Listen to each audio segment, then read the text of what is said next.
Hello everyone, आपका स्वागत है हरदी महादेव चैनल। आज है नवरात्रि का दूसरा दिन, यानी माँ ब्रह्मचारिणी, जो माँ दूसरे स्वरूप में माँ दुर्गा पूजा के दूसरे दिन माँ ब्रह्मचारिणी के रूप में पूजा जाता है। माँ ब्रह्मचारिणी युग और तप की खान है। माँ ब्रह्मचारिणी हमेशा ब्रह्मचर्य के रूप में धारण करने वाली, ब्रह्मा शब्द के अन्य अर्थात वेद और तत्व योग ब्रह्मचारिणी देवी का स्वरूप ज्योतिर्मयी है। दाहिने हाथ में माला एवं बाएं हाथ में कमंडल लिए कमल लिए वेद वस्तत्व और ब्रह्मचारिणी देवी का स्वरूप ज्योतिर्मयी है। दाहिने हाथ में कमल और बाएं हाथ में कमंडल धारण किए हुए वस्तुतः ब्रह्मचारिणी शैलपुत्री का ही अंश है। नारद के उपदेश इन्हीं देवी ब्रह्मचारिणी ने भगवान शंकर जी के को पति रूप में प्राप्त करने के लिए तपस्या की। तपस्या के ब्रह्मचारिणी नाम से पुकारा गया। तब काल में 1000 वर्ष उन्होंने केवल फल मूल खाए, 100 वर्ष तक केवल शाक एवं कुछ दिनों तक तो खुले आसमान के नीचे वर्षा और धूप के भयानक कष्ट सहे।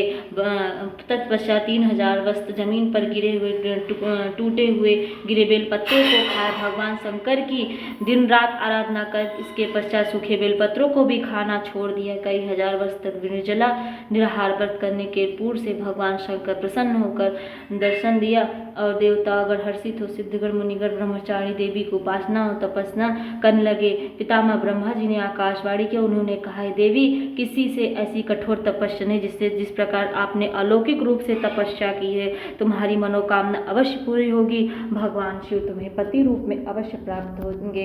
इसीलिए माँ ब्रह्मचारिणी के नवरात्र के दूसरे दिन ब्रह्मचारिणी जी की पूजा करें। ब्रह्मचारिणी की पूजा करने से सभी कन्याओं को योग्य वर प्रदान होता है, धन धान्य की पूर्ति। योग ब्रह्म योग स्वरूप ब्रह्मचारिणी की तपस्या आपको मन चित्त एकाग्र होकर करना चाहिए। नवरात्र के दूसरे दिन माँ ब्रह्मचारिणी की पूरे पूजा अर्चना और भोग आदि से माँ धूप दीप से माँ को इस प्रकार से पूजा करने से माँ अत्यंत प्रसन्न होती है, मन वांछित फल की प्राप्ति करती है। माँ ब्रह्मचारिणी देवी आपके सभी मनोकामनाएं पूर्ण कर नवरात्र में किया हुआ सभी कामना पूर्ण होता है। गुरु जी द्वारा बताया गया यह उपाय है कि नवरात्र में 9 दिन यानी नवरात्र के 9 दिन लगातार ये उपाय करने से आपके मन में जो बहुत दिनों से काम अटका हुआ काम नहीं पूर्ण हुआ है तो भगवान भोलेनाथ जी पर इस प्रकार से 9 दिन पहले नवरात्र के 9वें दिन भगवान भोलेनाथ जी पर कोई भी पुष्प हो, एक ही पुष्प जो नवरात्र के 9 दिन लगातार 2 गुना, जैसे 9 दिन पहले नवरात्र के 9 दिन पहले प्रथम दिन 9 फूल, दूसरे दिन जैसे 18 फूल दुगुना करके नवरात्र के 9 दिन तक आपको चढ़ाना है। तो मैं सबसे पहले भगवान जी गुरु जी कहते हैं कि ये उपाय कामना करने से आपकी ये उपाय करने से भगवान भोलेनाथ जी प्रसन्न होते हैं। लेकिन ये ध्यान रखें कि जो भी पुष्प हो बस एक ही कलर का पुष्प हो, या नहीं कि कल कुछ और चढ़ा दिया तो आज कुछ और। अगर आप एक जैसे कनैल है या नीलकमल है या कोई भी गुड़हल नहीं सब, तो इस प्रकार से आपको पूजा करना है। भगवान आपकी मनोकामना अवश्य पूरी करेंगे। जैसे मैंने कल 9 फूल चढ़ाया तो आज है नवरात्र का दूसरा दिन, यानी मैंने 18 फूल लिए हैं भगवान भोलेनाथ जी पर चढ़ाए। अपनी कामना करते हुए भगवान भोलेनाथ जी के सामने अर्पण करें। ओम नमः शिवाय।